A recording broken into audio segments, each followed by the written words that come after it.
얼마 전 삼성전자는 7나노 EUV 시스템 반도체에 3차원 적층 패키지 기술을 성공하여 업계 1위인 대만 TSMC를 압박하고 있는데요. 이번엔 IBM의 차세대 서버용 CPU 생산을 맡게 되어 업계 판도가 크게 달라질 것으로 보입니다. 어떤 내용인지 자세한 내용 살펴보도록 하겠습니다. 구독하기, 좋아요 많이 눌러주시기 바라겠고요.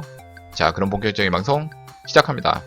최근 삼성전자가 글로벌 IT 기업인 IBM의 차세대 서버용 중앙처리 장치를 수탁 생산한다는 소식이 전해졌습니다. 이는 지난해 4월 삼성이 시스템 반도체 육성을 위한 반도체 비전 2030을 선언한 이후 1년 4개월 만에 이뤄낸 큰 성과입니다. 당시 삼성은 2030년까지 시스템 반도체 분야에 133조 원을 투자하여 대만 TSMC를 누르고 세계 1위에 오르겠다는 목표를 제시한 바 있습니다.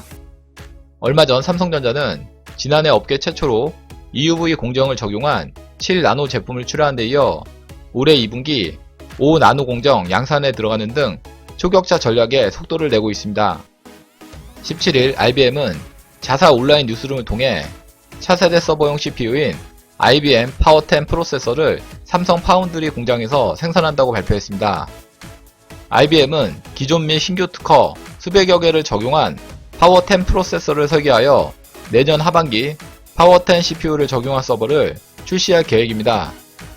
파워10은 IBM 제품군 중 EUV 기반 7나노 공정이 최초로 적용된 제품으로 기존 파워9 대비 동일한 전력에서 최대 3배까지 성능이 향상된 것으로 알려져 있습니다. 삼성과 IBM은 지난 2015년 업계 최초로 7나노 테스트 칩 구현을 발표하는 등 10년 이상 공정기술 연구 분야에서 협력을 이어왔고 최근 생산 분야까지 협력을 확대하고 있습니다. IBM은 이번 기회에 기업용 클라우드 시장의 점유율 확대를 통해 재도약을 노리고 있는데 이처럼 핵심적 기능을 담당하는 차세대 서버용 CPU 생산을 삼성에 맡긴다는 것은 삼성의 시스템 반도체 사업에 경쟁력이 입증됐다는 의미입니다. 이번 계약을 따내기 위해 삼성 이재용 부회장이 마쿠에서 결정적인 영업력을 발휘한 것으로 알려졌습니다.